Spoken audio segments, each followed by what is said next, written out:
Assalamualaikum warahmatullahi wabarakatuh. Nama saya Lili Suryana dari kelas L. Apa teori akuntansi dasar?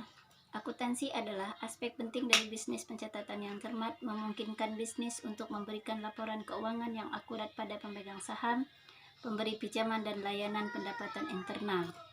Apakah perusahaan Anda sedang diaudit atau hanya perlu mengajukan pajak triwulan? Anda harus memiliki akuntan yang terampil di pihak Anda untuk menyiapkan laporan yang diperlukan dan memastikan bahwa teori akuntansi dasar dipenuhi. Apapun jenis bisnis yang Anda jalankan, pemahaman menyeluruh tentang banyak cara untuk melihat kebutuhan keuangan Anda dan pemahaman yang baik tentang prinsip akuntansi sangat penting bagi pemilik perusahaan dan akuntan untuk memastikan bahwa masa depan fiskal Anda terlindungi.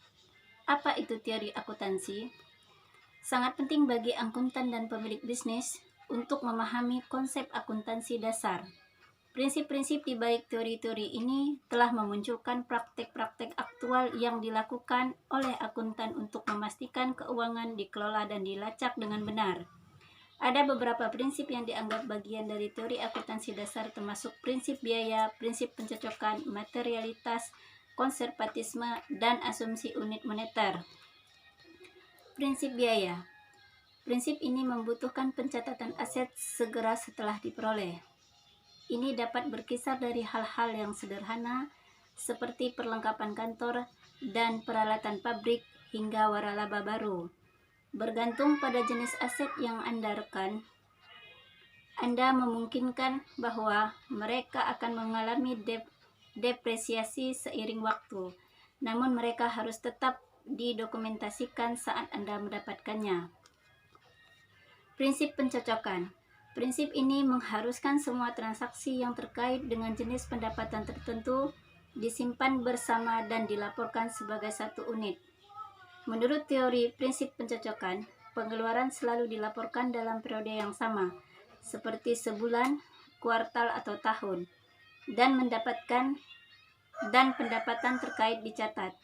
Teori ini hanya ada dalam metode akuntansi akrual.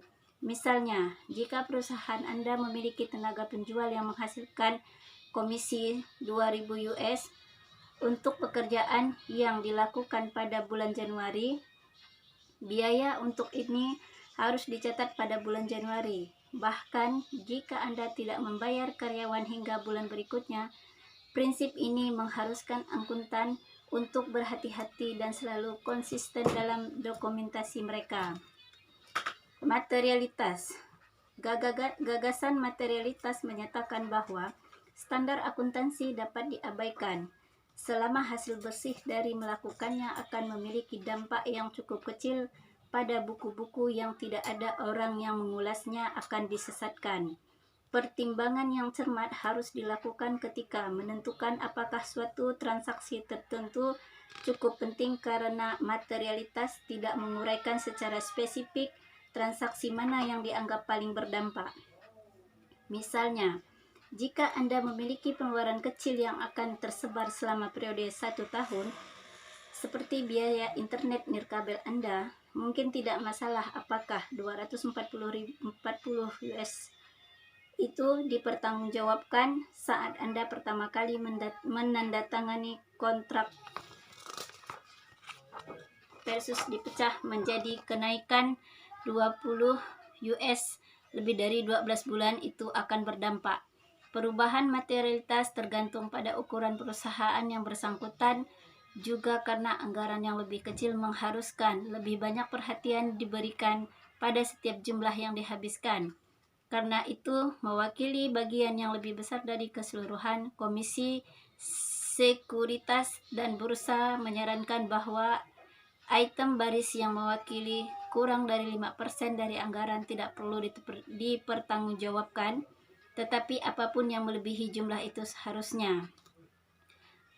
Konservatisme. Prinsip ini berkaitan dengan kewajiban untuk memastikan bahwa bisnis Anda memiliki cukup uang untuk tagihan yang ada di cakrawala Konservatisme mensyaratkan bahwa semua kewajiban dan kewajiban potensial dicatat segera setelah diantisipasi. Dengan cara ini, perusahaan dapat merencanakan pelonggaran yang muncul di masa depan. Asumsi unit moneter. Prinsip akuntansi tingkat tinggi ini sesuai untuk perusahaan besar atau global. Ini mempertimbangkan nilai dolar dan apakah nilai ini mungkin tetap konsisten atau berubah seiring waktu. Dengan mengantisipasi potensi fluktuasi mata uang, ini dapat membantu bisnis merencanakan peningkatan bisnis di masa depan, perluasan fasilitas produksi, atau peluang investasi. Sekian, terima kasih. Wassalamualaikum warahmatullahi wabarakatuh.